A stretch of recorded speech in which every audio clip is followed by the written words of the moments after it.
India के chief economic adviser खुद कहते हैं कि कई कंपनीज के प्रॉफिट्स तो बढ़े हैं पर वो अपने एम्प्लॉयज की सैलरी नहीं बढ़ा रहे। महंगाई की वजह से लोगों के खर्चे कम हो गए।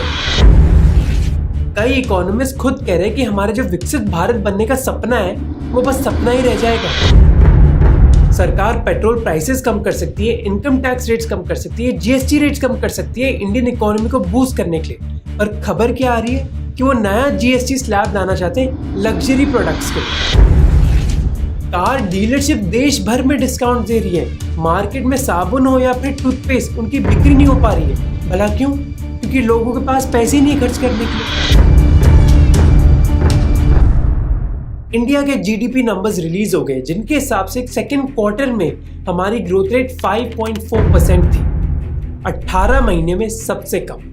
इकोनॉमी की हालत इतनी टाइट हो गई है पर आप लोगों को ये नहीं पता होगा कि हमारी सरकार कई चीजें कर सकती है इस सिचुएशन को फिक्स करने के लिए, पर कर नहीं रही है क्योंकि आप लोग चुप बैठे हो।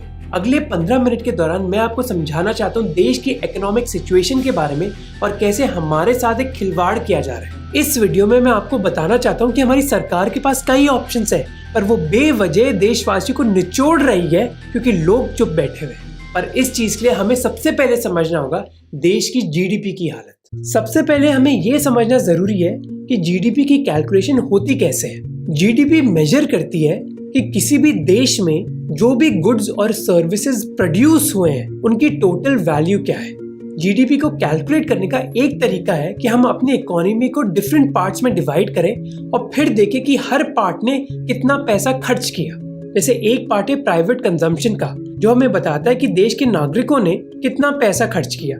दूसरा है कि सरकार ने कितने पैसे खर्च करे जैसे सैलरीज देने में। तीसरा है कि कितनी इन्वेस्टमेंट करी गई चाहे वो सरकारी हो या फिर प्राइवेट। और चौथा है नेट एक्सपोर्ट्स यानी कि एक्सपोर्ट्स की वैल्यू माइनस इंपोर्ट्स की वैल्यू। और जब आप ये कैलकुलेशन करोगे जैसे इस फाइनेंशियल ईयर के सेकेंड क्वार्टर के लिए आपको एक क्लियरली दिखेगा कि इंडिया की जीडीपी का सबसे बड़ा हिस्सा प्राइवेट कंजम्पशन है यानी कि जो आप और मैं खर्च करते हैं। और मेन प्रॉब्लम है कि यही हिस्सा ग्रो नहीं कर रहा है। मिनिस्ट्री ऑफ स्टैटिस्टिक्स के डेटा के हिसाब से जहां पिछले क्वार्टर इस हिस्से की ग्रोथ रेट 7.4% थी, इस क्वार्टर वो बस 6% से ही ग्रो किया है। और कई एग्जाम्पल्स है जो हमें दिखाते हैं कि प्राइवेट कंजम्पशन की हालत कोई अच्छी नहीं है। Automobile manufacturer Maruti Suzuki is offering attractive discount offers on selected lineup. तो मारुति सुजुकी भला डिस्काउंट क्यों दे रही है? क्योंकि लोग खर्च नहीं कर रहे, यानी कि प्राइवेट कंजम्पशन वाला हिस्सा इतना काम नहीं कर रहा। और मारुति सुजुकी कोई अकेली कंपनी नहीं है।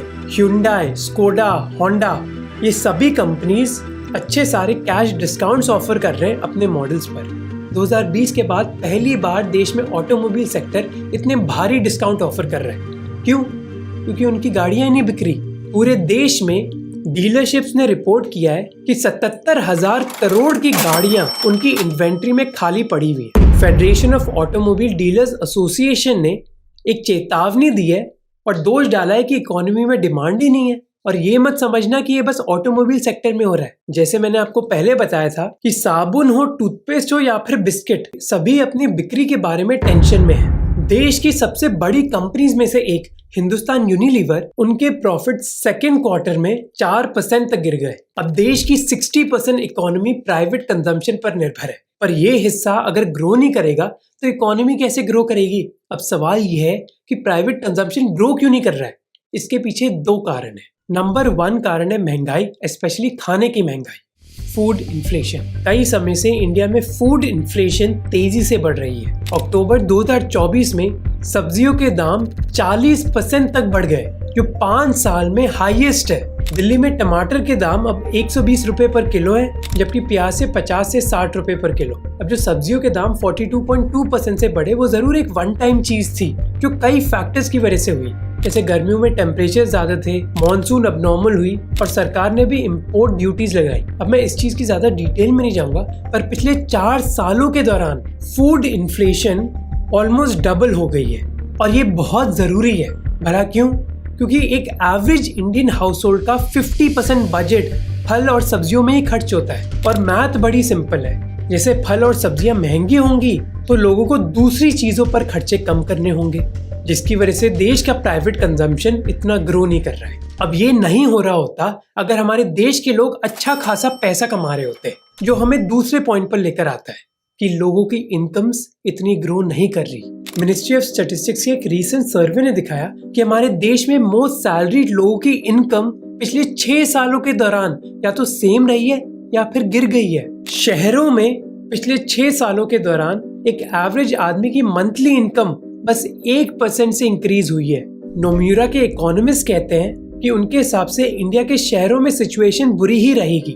गाँव में तो सिचुएशन और भी खराब है। पिछले 6 सालों में एवरेज मंथली इनकम 3% से गिर गई है। अब ये मत बोलना कि मैं प्रोपेगेंडा फैला रहा हूँ। इंडिया के चीफ इकोनॉमिक एडवाइजर खुद बोलते हैं कि कई कंपनीज तो अच्छे खासे प्रॉफिट्स कमा रही हैं, पर वो एम्प्लॉयज की सैलरीज नहीं बढ़ा रहे। जैसे कई सेक्टर्स में पिछले 5 सालों के दौरान सैलरीज तो मानो बढ़ी ही नहीं है, तो फल सब्जियों के दाम बढ़ रहे हैं और लोग पैसा इतना कमा नहीं रहे, जिसकी वजह से वो इतने खर्चे भी नहीं कर रहे और जिसकी वजह से एक नेगेटिव साइकिल क्रिएट हो जाता है। लोगों की सैलरी कम है इसलिए वो खर्चे नहीं कर रहे, जिसकी वजह से कंपनीज इतना इन्वेस्ट नहीं करती, जिसकी वजह से उनके एम्प्लॉयज की सैलरीज नहीं बढ़ती या फिर कुछ केसेस में एम्प्लॉयज को फायर कर दिया जाता है, जिसकी वजह से लोगों की सैलरी कम हो जाती है और ये साइकिल चलता रहता है।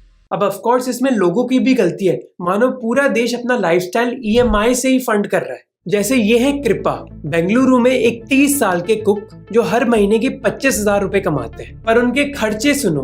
उन्होंने खरीदी है 75,000 की मोटरसाइकिल, 45,000 का आईफोन, एडिडास के स्नीकर्स और कैसियो वॉच, सभी EMI पर कभी ना कभी तो ये EMI चुकाने ही होते हैं और यही हो रहा है कई लोगों के साथ। उनकी इनकम लोन्स चुकाने में जा रही है, जिसकी वजह से दूसरी चीजों पर वो खर्चे नहीं कर सकते। कृपा कहते हैं कि उनकी 60% मंथली इनकम लोन रीपेमेंट में ही जा रही है। अब कुछ इकोनॉमिस्ट आर्ग्यू कर रहे हैं कि अगर आप सरप्राइज्ड हो हमारे देश की इकोनॉमिक ग्रोथ से तो जोक आप पर है। प्रणब सेन जो देश के फॉर्मर चीफ स्टैटिस्टिशियन है और प्रसन्ना तंत्री जो इंडियन स्कूल ऑफ बिजनेस में एक प्रोफेसर है, दोनों कहते हैं कि जो इंडिया की ग्रोथ गिरी है वो इतना सरप्राइजिंग नहीं होना चाहिए। और इंटरेस्टिंग बात यह है कि प्रणब सेन ने ये बोला वायर को जो आइडियोलॉजिकली लेफ्ट है और प्रसन्ना तंत्री ने ये बोला स्वराज्य को जो आइडियोलॉजिकली राइट है। मतलब लेफ्ट और राइट की पब्लिकेशंस दोनों ही इस बात पर यकीन कर रही हैं। दोनों कहते हैं कि इंडिया की ग्रोथ पोटेंशियल 6 और 7% के बीच में है। जो पिछले क्वार्टर्स हमारी इकोनॉमी 8% से ज्यादा ग्रो कर रही थी, वो बस इसलिए कर रही थी क्योंकि सरकार पैसा अच्छा खासा खर्च कर रही थी, ना कि देश की कंपनीज और आम नागरिक। उनका कहना है कि इस क्वार्टर इंडिया की ग्रोथ कम जरूर थी, पर अगले 2 क्वार्टर के दौरान वो बढ़ जाएगी, क्योंकि इस क्वार्टर सरकार ने इतना पैसा खर्च नहीं किया था क्योंकि इलेक्शंस थे। इलेक्शंस में एक मॉडल कोड ऑफ कंडक्ट लगता है जहाँ सरकार पैसा खर्च नहीं कर सकती। अगले 2 क्वार्टर में सरकार वापस पैसा खर्च करेगी, जिसके बाद ग्रोथ थोड़ी बढ़ जाएगी। पर थोड़ी बढ़ जाएगी का मतलब ये नहीं कि ग्रोथ रेट 8% के ऊपर होगी, और यही वो कहते हैं रियलिटी चेक देश को मिलना चाहिए। अब दूसरे डेवलपिंग देशों के कंपैरिजन से 6 से 7% ग्रोथ इतनी बुरी